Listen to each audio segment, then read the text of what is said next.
नगरीय निकाय चुनाव को लेकर आज 31 जनवरी को नाम वापसी का अंतिम दिन था। वहीं नाम वापसी के आखिरी दिन धमतरी में अनोखा अंदाज देखने को मिला, जहां भाजपा से महापौर प्रत्याशी जगदीश रामू रोहरा एक निर्दलीय प्रत्याशी को ऑटो रिक्शा में लेकर नगर निगम पहुंचे, जिसके बाद महापौर के निर्दलीय प्रत्याशी रंजीत छाबड़ा ने भाजपा प्रत्याशी के समर्थन में अपना नामांकन वापस ले लिया। बता दें कि भाजपा प्रत्याशी द्वारा निर्दलीय प्रत्याशी को ऑटो रिक्शा में बिठाकर निगम पहुंचने की चर्चा पूरे शहर में हो रही है। गौरतलब है कि नाम वापसी के आखिरी दिन नगर निगम कार्यालय में काफी गहमागहमी का माहौल था। इस दौरान महापौर के निर्दलीय प्रत्याशियों को मनाने का दौर भी चलता रहा। मैं भाजपा का सक्रिय सदस्य भी रहा हूं।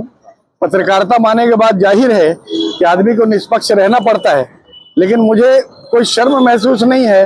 मुझे गर्व महसूस है। ये एक राष्ट्रीय विचारधारा की पार्टी से मैं शुरू से जुड़ा रहा हूं। जब से मैंने होश संभाला है, भाजपा और जनसंघ के आसपास ही रहा हूं। इसलिए आज ये भगवान ने ऐसी परिस्थितियां पैदा कर दी, मेरे सामने एक धर्म संकट आया कि एक तरफ राष्ट्रीय पार्टी मेरी है खुद की, जिसको मैं अपनी मां मानता हूं, उसके उम्मीदवार के विरुद्ध मैं जाऊं तो जाऊं कैसे। रात भर मैं सो नहीं पाया और ठीक से 2-3 दिन से खाना भी नहीं खा पाया। अपने दोस्तों से, सलाहकारों से मैंने सलाह ली, तो उन्होंने कहा कि भाई जब विचारधारा एक है, पार्टी एक है, तो भगवान ने अगर ऐसी परिस्थितियां बनाई है तो आपका फर्ज है अपनी पुरानी पार्टी के उम्मीदवार को जिताना, ताकि वो शहर का विकास हो सके। और रामू भाई ने मुझे पूरा आश्वासन दिया, जैसा कि आपके सामने भी ओपिनियन रखा है, कि शहर विकास में हम सब मिलजुल कर कार्य करेंगे और आप जो भी बताएंगे जनता के काम, क्षेत्र के काम, विकास के काम, उसको मैं प्राथमिकता से पूरा करूंगा। इसके बाद से मैंने खुशी सहमति से अपने पुराने दल के उम्मीदवार को समर्थन दिया है। मैं उनको धन्यवाद देता हूँ। उन्हें बड़ा हृदय करते हुए अपनी बात रखी और मुझको साथ सहयोग देने का वादा किया। कल यहाँ एक डिबेट हुआ था। रंजीत भाई के शब्द मैं विकास चाहता हूँ, और मैंने कहा डिबेट में कि मैं भी विकास चाहता हूँ, नगर का विकास करना चाहता हूँ। आज जब रंजीत भैया से नगर निगम में मुलाकात हुई, तो जब दोनों का उद्देश्य एक है तो क्यों ना एक होके लड़ें, विकास की बात करें, धमतरी की विकास के लिए लड़ें। जब उद्देश्य एक हो तो अलग अलग नहीं लड़ना चाहिए।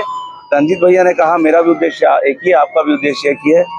जब जनता जनार्दन तय कर रही है तो हम अलग नहीं लड़ेंगे, एक होके लड़ेंगे। रंजीत भैया का आग्रह हुआ, मैंने भी कहा चलो ठीक है, एक होके लड़ते हैं। रंजीत भैया ने सहृदय से, दिल को बड़ा करते हुए, मेरे बड़े भाई हैं, सालों से मैं इनसे आशीर्वाद लेते आ रहा हूँ, मार्गदर्शन लेते आ रहा हूँ, और मैंने कहा है आप मुझे बताइए विकास का काम कौन सा करना है। रंजीत भाई के पास बहुत सारे आइडियाज हैं, बहुत सारे ऐसे इनोवेटिव आइडिया हैं जिससे हम शहर का विकास करते हैं। निश्चित रूप से उनके आइडिया काम आएंगे, उनकी उम्र का तकाजा काम आएगा, उनका अनुभव काम आएगा, और छोटे भाई को अनुभव देंगे, वो विकास के काम होंगे। मैं रंजीत भैया को हृदय से धन्यवाद देता हूँ, जिन्होंने शहर के हित में यह निर्णय लिया है। मैं हृदय से रंजीत भाई जी को धन्यवाद देता हूँ।